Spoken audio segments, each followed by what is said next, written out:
Olá, pessoal, bom dia. Vamos então dar seguimento ao nosso conteúdo da Primeira Guerra Mundial. Hoje eu vou tentar explicar para vocês de uma forma mais contextualizada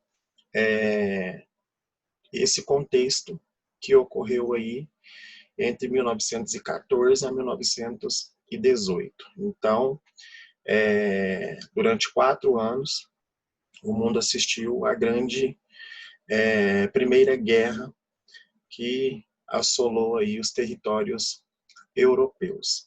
Então, para ficar mais fácil para vocês, eu decidi montar essa aula no slide, onde acredito que vocês terão um entendimento mais detalhado e vocês vão ter a oportunidade também de estar acompanhando através de mapas e vocês vão entender esse contexto de maneira mais simples e visual, certo? Então é o seguinte, pessoal, então, aqui o contexto da Primeira Guerra Mundial, no livro de vocês já está bem especificado quais foram as causas desse acontecimento, mas vamos lá. No primeiro slide aqui, o que é apontado é a questão do avanço imperialista das potências europeias sobre alguns outros continentes, que até então, na época, não eram tão conhecidos ou tão famosos assim. Então, a gente tem aqui um contexto de que a Europa, o grande centro do universo, geograficamente falando, economicamente falando, culturalmente falando, e essas potências, então, elas vão querer expandir territórios em outros locais. Então, por exemplo, a Ásia era um continente até então pouco explorado, a África também e a Oceania também. Então, aqui geograficamente falando, eu tenho a África, tenho a Oceania e tenho todo o continente asiático. Então, vocês podem notar que aqui, ó, o grande centro está aqui, ó, a Europa, querendo conquistar, então, esses demais territórios aqui, certo? Então, a expansão imperialista, quando nós falamos de imperialismo, a gente está relacionando, então, as grandes potências imperiais que, na época, dominavam o mundo todo. Então, por exemplo, eu tenho ali a Inglaterra, que colonizou os Estados Unidos, eu tenho a França, que colonizou várias partes territoriais do mundo, eu tenho a Alemanha, né, que conquistou também territórios, eu tenho Portugal, tenho a Espanha. Então, essas são as grandes potências imperialistas. E o capitalismo industrial, ele é uma nova forma de mercado dessa época, porque a Revolução Industrial está no seu auge. Então, aí por volta do ano de 1750, século XVIII, lá na Inglaterra, inicia então o processo de Revolução Industrial. Então, agora, para poder buscar novos mercados, as potências imperialistas, no caso, vão então buscar em outros territórios, que agora não são somente europeus, vão buscar em outros territórios recursos para movimentar, então, esse capital industrial, ou seja, movimentar suas indústrias, movimentar as suas economias, mas com matérias-primas que são encontradas em outros territórios asiáticos, africanos, ou até mesmo da Oceania, e também, além de conseguir essas matérias-primas, o grande objetivo também é dominar os territórios. Dominando territórios, quanto mais espaço de terra, mais território tem, mais potência, mais fortaleza essa nação, então, passaria a ter. Então, a gente pode notar que uma das grandes características que impulsionaram a Primeira Guerra Mundial foram as corridas imperialistas, certo? Então, vamos analisar aqui no mapa. A Alemanha, né, geograficamente falando, a Alemanha, então, aqui, grande potência também da época, ela estava ameaçando o poderio francês, que na época, né, era forte. Então a França aqui, ó, do lado da Alemanha, geograficamente falando, e a Rússia, ela está nessa parte aqui, ó, bem para lá, depois da Polônia, tá? Daqui a pouco eu vou mostrar para vocês no mapa mais específico, certo? A Rússia e a França eram conhecidas então como novas potências. Então eu tenho aqui a Rússia, eu tenho aqui a França, aqui eu tenho a Alemanha, que antes de determinadas épocas se chamava Império Germânico e durante um tempo também se chamava Prússia. E nesse caso aqui eu tenho essas duas grandes potências e a Alemanha correndo também atrás de determinados recursos para poder ganhar destaque no cenário mundial. Então, o objetivo da Alemanha aqui era também tentar ultrapassar financeiramente a Rússia e a França. E a Alemanha julgava-se superior a outras raças, como esse slide aqui trata especificamente disso. Essa teoria, então, ela partiu de alguns jovens alemães que eles pensavam em travar lutas com outras nações e às vezes até pelo fato de eles acharem extremamente superiores a demais raças. Então, a Alemanha, já com aquela característica de país isolado, aquele que não se mistura com ninguém, aquele que conseguiu sobressair, desenvolver economicamente falando sozinho ao longo do tempo, não vai precisar então das outras nações. Então a Alemanha vai conseguir, com o passar do tempo, criar aí alguns mecanismos para poder se achar extremamente superior às demais nações. Então, realmente ela era poderosa, né? Inclusive aqui, ó, nesse slide, fala com relação à questão da partilha que ocorreu durante um tempo aí, sobre a questão da Europa, a Europa, então, centro de tudo, e eles decidiram, então, fazer algumas divisas aí de terras, principalmente do território africano, e a Europa, né, percebendo aí a Alemanha crescendo isolado, deu um pouquinho de território a menos para ela. Então, com isso, ela vai ficar com o orgulho ferido, né? Então já começa todo um processo aí, que isso vai, então, até causar uma indisposição ao longo do século XX. E a Alemanha, uma nação poderosa, ela colocava, então, o imperialismo em igualdade nas condições de partilha, ela queria, então, uma igualdade, e a Europa, na época, percebendo que ela cresceu isolado, então ela não queria que a Alemanha até tivesse tantas prioridades assim, mas a Alemanha ela era rica em recursos naturais, como o carvão, né? Esse carvão que nós falamos é o carvão mineral, aquele utilizado lá na Revolução Industrial, e o aço, que inclusive chegou a passar até mesmo a região da Inglaterra, ali conhecida como Grã-Bretanha, no ano de 1914.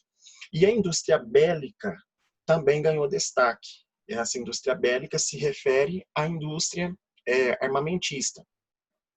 E fato que a Alemanha era tão forte o fato de que, por volta do ano de 1870 a 1871, aconteceu a Guerra Franco-Prussiana. Essa Guerra Franco-Prussiana foi um movimento armado entre a França, que no caso ali se torna a questão dos francos, né?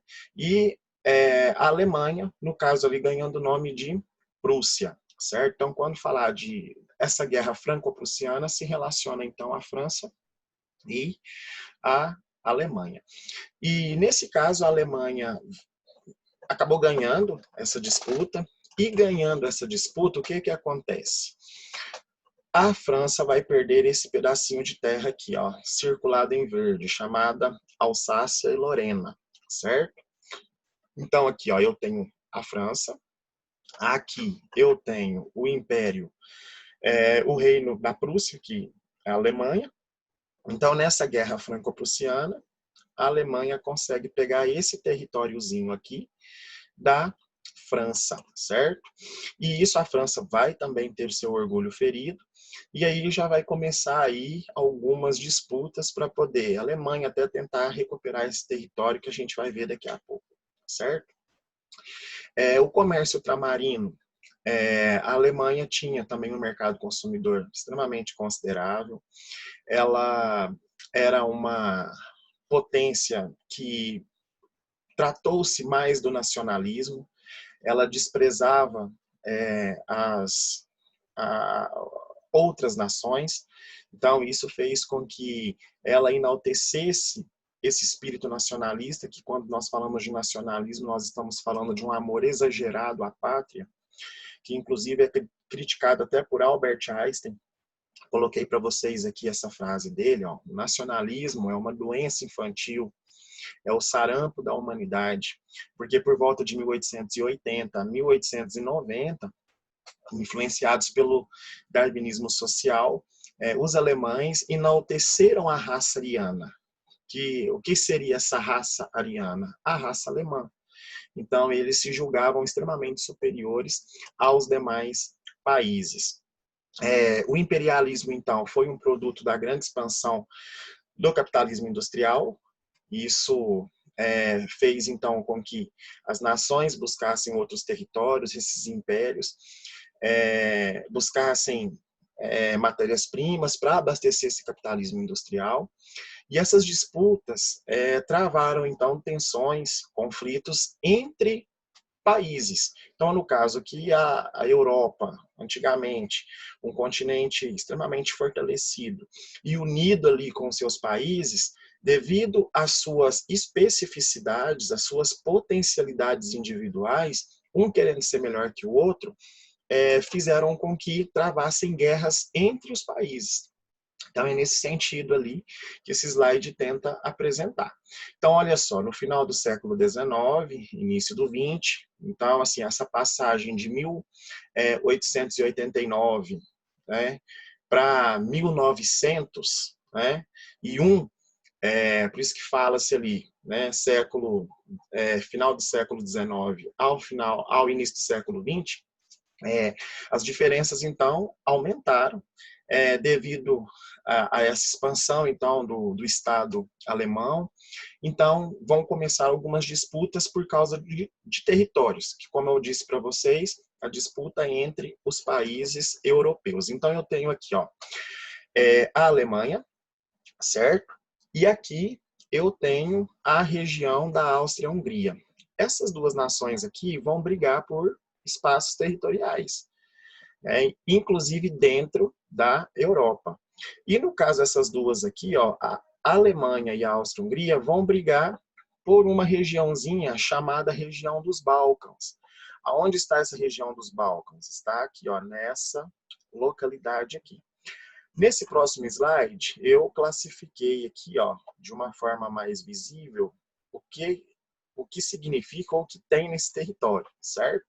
Então, aqui, ó, a gente voltar aqui, dá para vocês analisarem aqui, ó, a botinha da Itália, tá certo? Aqui, ó, a Península Itálica, né? A península, geograficamente falando, é o que, ó, banhada por oceano, e ela tem essa grande quantidade de terra aqui, por isso nós chamamos de península. Então, aqui, ó, da Península Itálica, fica próximo, então, aqui, ó, essa região dos Balcãs, certo? Então, aqui eu tenho a cidade, a região de Kosovo, eu tenho aqui, ó, a capital Sarajevo da Bósnia, que nós vamos falar daqui a pouco, né, que foi, inclusive, um dos pontos principais que iniciou a Primeira Guerra. Os estados europeus, então, passaram a investir mais na indústria bélica e na formação de contingentes militares. Então, cada nação tentou se preparar armamentalmente falando. E vão iniciar, então, alguns blocos, né? Esses blocos aí para poder se protegerem aí, certo? E aí o que vai acontecer? Com o passar do tempo, o que antes era uma disputa vai começar a ser uma união. Lembra que a Alemanha e a Áustria-Hungria disputavam aí territórios europeus? Elas vão começar agora a se unir, certo? Para poder, juntas, conseguir dominar e conquistar o mundo. a França e a Rússia também vão se unir, certo? Aqui, ó, vocês podem notar que essas alianças vão iniciar aqui através do bloco franco-russo, certo? Então vai começar a França e Rússia, e a Alemanha e a Áustria-Hungria vão se unir. E nessa união vão começar então aí aquele chamamento, vamos dizer assim, de países para poder fazer parte dos blocos. Então, a partir de 1902, a Itália então se uniu ao bloco da Alemanha. E a Áustria, no caso, que já era então ligada à Alemanha, né, fizeram então aí o conjunto das três principais características de um grupo que vão iniciar todo esse processo aí de formação de tropas, de organizações militares para iniciar então os conflitos. Em 1907, vendo essa situação, a Grã-Bretanha, no caso a região ali da Inglaterra, ela vai então se aliar à França e à Rússia e vão também formar um bloco.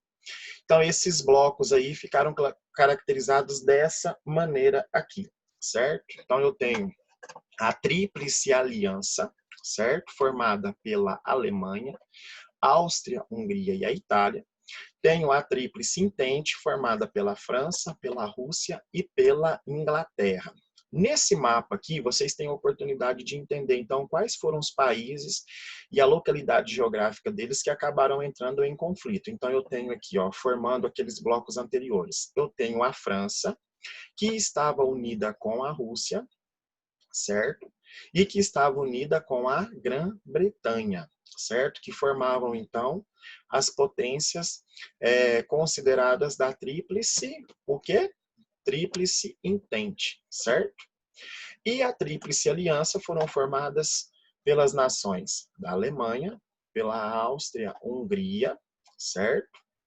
E teve o apoio da Itália, certo? Então, aqui, nesse mapa, dá para vocês analisarem, então, aqui, quem acabou se formando aí em blocos, certo? Os países que se formaram em blocos. E aí entra a questão da crise dos Balcãs, que é aquela regiãozinha lá que eu falei, perto da Península Itálica, certo? E essa região, então, ela estava sob o domínio turco-otomano, certo? Que ficava mais ao sul. E a gente sabe que o Império Turco-Otomano, ele teve um processo de decadência, né? E nessa decadência aí, ele, inclusive, até mudou o nome e tudo mais, né? Outros países aí tiveram destaque dentro desse território, e aí formaram outras nações. E, no caso, os reinos da Romênia, da Sérvia, da Bulgária e da Grécia, que vocês têm a oportunidade, no caso, de ver aqui no mapa, olha só onde está a Romênia, onde está a Bulgária, onde está a Sérvia e aonde está a Grécia. Essa regiãozinha aqui, então, ó, percebeu que eles poderiam, então, ampliar territórios aqui, ó, nessa região do Império Turco-Otomano. E aí, no início do século XX, essas tensões aumentaram. Então, no ano de 1912, ocorreu a Primeira Guerra dos Balcãs, que é essa regiãozinha, então, aqui, né, que eu expliquei para vocês. E aí, o reino da Grécia, o reino da Sérvia e o reino de Montenegro, né, que fazia parte também aqui, ó, desse território, eles se aliaram. Eles se aliaram, então, contra os turcos, né, otomanos, para poder buscar territórios. Então já começa uma disputa aqui. Em 1913, a Grécia e a Sérvia, olha só, a Grécia e aqui também a Sérvia, elas se aliaram contra quem? A Bulgária. Aí, para poder buscar, então, aí, mais territórios, para poder tirar ela de cena, para poder buscar mais pedaços de terra, certo? E os conflitos nos Balcãs, então, acirraram ainda mais as tensões do Império Austro-Húngaro. Por quê? Porque dentro desse contexto aqui, a Áustria-Hungria aqui, ó, faz divisa com a Sérvia, com todos esses países aqui. E também tem uma ligação com o Império Russo. né, que também disputavam os territórios ali. Então, vocês podem ver que os países europeus que antes eram amiguinhos, agora não são mais, certo? Então, assim, ó, veio também a questão dos eslavos, né, liderados pela Sérvia, né, as sublevações eslavas lideradas pela Sérvia, né, tinham apoio do Império Russo, aí interessado no Império Turco Otomano e o austro-húngaro também. Então já vão começar aí essas disputas entre eles. A Áustria se aproximou da Alemanha, né? Então aí vão acontecer aí várias alianças, no caso aqui a Áustria-Hungria aproximando da Alemanha para chegar a, a uma unidade, né?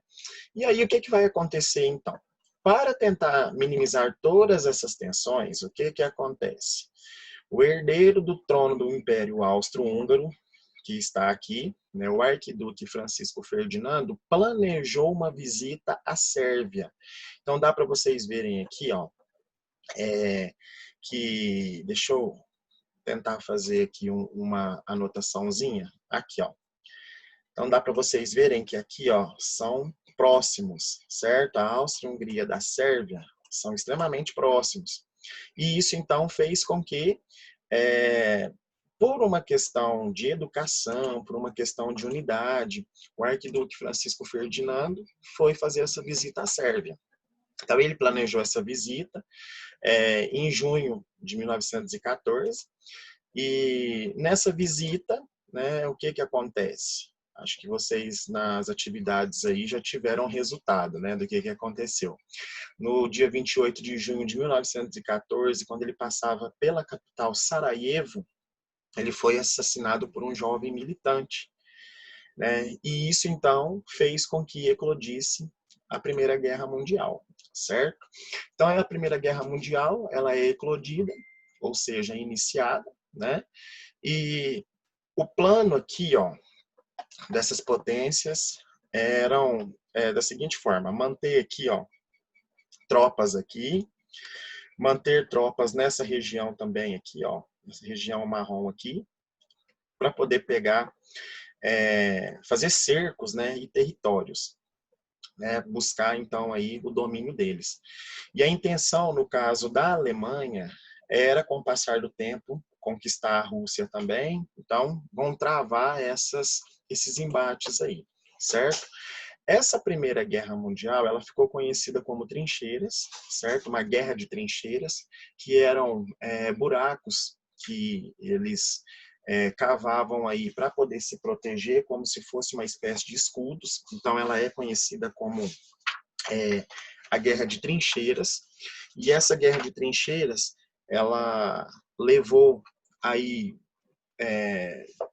grandes esforços, né, desse pessoal para poder construir essas estruturas.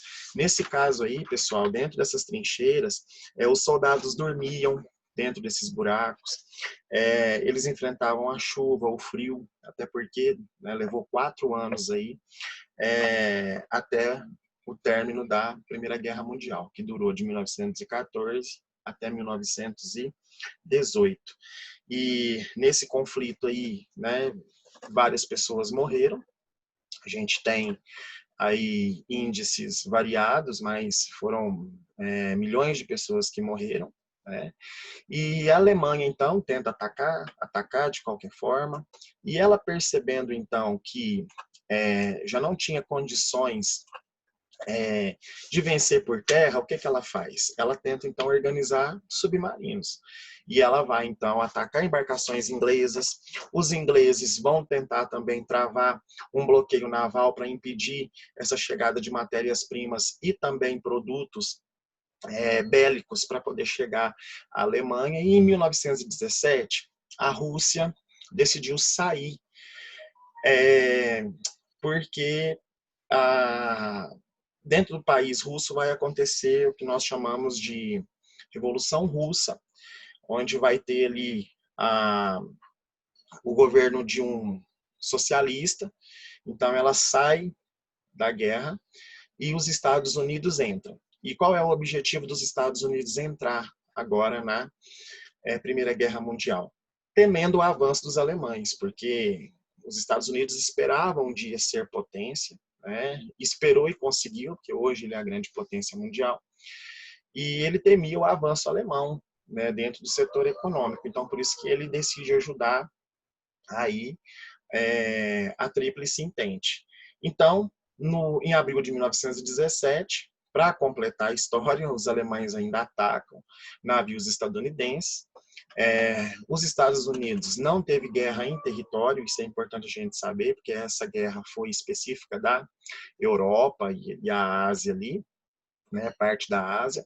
E as vitórias dos inimigos, né, fizeram com que a Alemanha recuasse. Então, os Estados Unidos investiu pesado contra a Alemanha começa a recuar e ela começa a ficar com medo aí de todos esses acontecimentos, e até que o imperador Guilherme II, ele decide abdicar no dia 9 de novembro de 1918, porque, né, não aguentou as pressões aí, e 2 dias depois a Alemanha se rende, certo? Então, daí essa característica geral do que foi a Primeira Guerra Mundial, certo?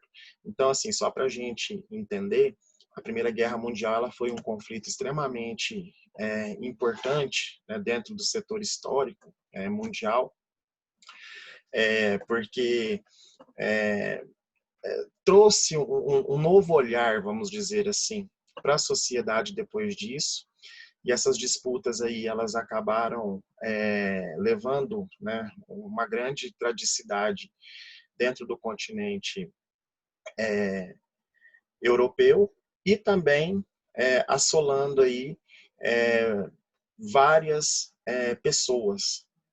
E o que é importante a gente entender é que a Primeira Guerra Mundial ela não parou por aí, tiveram outros conflitos, que serão, então, temas das nossas próximas aulas, ok? Então, bom dia para vocês, espero que eu tenha ajudado, e qualquer coisa, estamos aí, certo? Até mais, pessoal.